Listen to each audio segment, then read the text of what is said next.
முழு பூசணிக்காய சோத்துல மறைக்கிறது. ஒரு பெரிய பொய்ய அப்படியே குழி தோண்டி மறைக்கிறது. இதுக்கு அதான அர்த்தம்னு நினைச்சிருக்கோம். ஆனா உண்மையா இப்படி சொல்றதுக்கு காரணமா அமைஞ்ச கதையை பார்ப்போமா? ஒரு ஊர்ல ஒரு பணக்கார ஜமீன் இருந்தார்.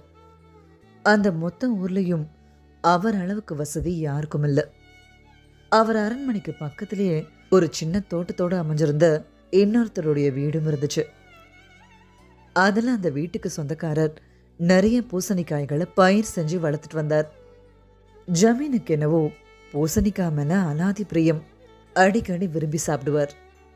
ஒரு நாள் பூசணிக்காய் மேல இருந்த அதீத ஆசையில யாருக்கும் தெரியாம அந்த பக்கத்து வீட்டுக்காரன் தோட்டத்துல இருந்து ஒரு பூசணிக்காவை திருட்டுத்தனமா பறிச்சுட்டு வந்து சமைச்சும் சாப்பிட்டுடுறாரு. யாருமே பார்க்கலன்னு நினைச்சு பண்ண வேலைய ஒருத்தன் பார்த்துடுறான். அவ்வளோ பெரிய செல்வந்தர். அவர் நினைச்சா இந்த மாதிரி எத்தனை பூசணி வேணாலும் காசு கொடுத்து வாங்கி சாப்பிட்ருக்க முடியும். இல்ல அந்த பக்கத்து வீட்டுக்காரன்கிட்டயே ஒன்று கொடுப்பான்னு கேட்டிருந்தா கொடுத்துருப்பான். தெரியாம பண்ணதா நினைச்ச ஒரு சின்ன காரியம் அப்படி இப்படின்னு காத்து வாக்குல ஜமீன் பூசணிக்காவை திருடிட்டாருன்னு மொத்த ஊருக்கும் பரவிடுச்சு.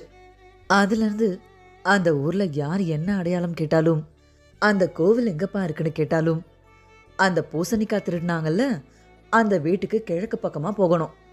ஆமா உங்க பெரியப்பா வீடு எந்த தெருவில் இருக்குன்னு கேட்டாலும், அதோ அந்த பூசணிக்காய் திருடின வீடு இருக்குல்ல அதுக்கு பின்னாடி தெருவில் தான் இருக்கணும். யார் என்ன வழி கேட்டாலும் சொன்னாலும் அந்த பூசணி திருடின வீடுன்னு அடையாளப்படுத்தியே சொல்ல ஆரம்பிச்சிட்டாங்க. இந்த அடையாளம் இப்படியே தலைமுறைகளையும் கடந்து நிற்க அந்த ஜமீனுடைய பேரன் இதை நினைச்சு ரொம்ப வருத்தப்பட்டான். அப்போதான் அவன் ஒரு முடிவு பண்ணான். அன்னையிலிருந்து தினசரி 3 வேளையும் தன் வீட்டில் விருந்து கொடுக்கறதாவும் யார் வேணாலும் வந்து பசியானிட்டு போகலாம்னு அறிவிச்சிருந்தான்.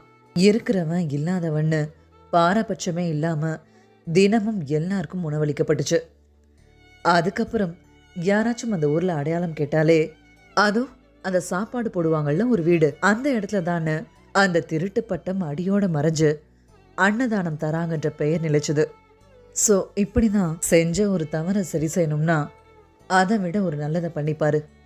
காலம் நீ பண்ண அந்த கெட்டதை மெல்ல மெல்ல மறைய வைக்கும்ன்றதை உணர்த்தவே முழு பூசணிக்காயை சோற்றில் மறைப்பதுன்னு சொல்லப்பட்டுச்சுங்க.